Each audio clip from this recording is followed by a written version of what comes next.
بسم اللہ الرحمن الرحیم۔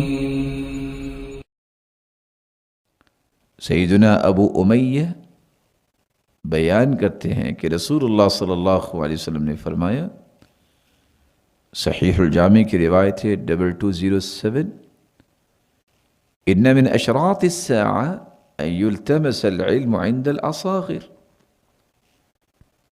قیامت کی نشانیوں میں سے ایک نشانی یہ بھی ہے کہ لوگ اصاغر بدعتیوں سے علم حاصل کریں گے۔ سیدنا عبداللہ ابن المبارک اور امام مناوی فرماتے ہیں الاصاغر اس سے مراد المبتدعہ بدعتی ہے۔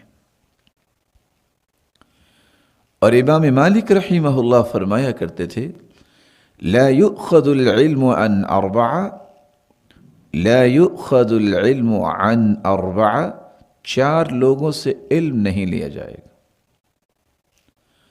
لا يؤخذ من صاحب هوى يدعو الناس الى هوى، خواہش پرست جو لوگوں کو اپنی خواہش کی طرف بلاتا ہے اس سے علم نہیں حاصل کیا جائے گا۔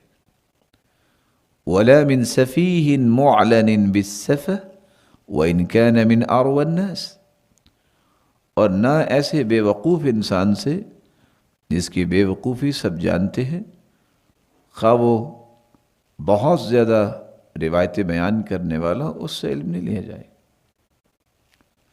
ولا من رجل يكذب في احد الناس، ولا من رجل يكذب في احاديث الناس وان كنت لا اتهمه ان يكذب على رسول الله، جو لوگوں کے ساتھ گفتگو کرتے ہوئے جھوٹ بولتا ہے، خواہ وہ اللہ کے رسول پہ جھوٹ بولنے کی اس پہ تہمت نہ بھی ہو، تو ایسے جھوٹے انسان سے علم نہیں حاصل کیا جاتا۔ ولا من رجل له فضل وصلاح وعبادة اذا كان لا يعرف ما يحدث، ایسا انسان جو دیکھنے میں فضل اور نیکی اور عبادت والا نظر آئے لیکن جو بیان کرتا ہے اس کا اسے صحیح علم ہی نہیں ہے، تو ایسے شخص سے بھی علم حاصل نہیں کیا جاتا۔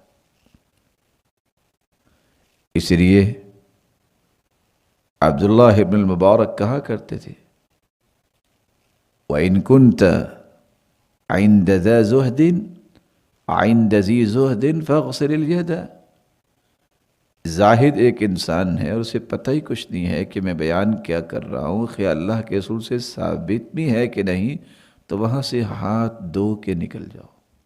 یا ایھا الانسان ما غرک بربک الکریم۔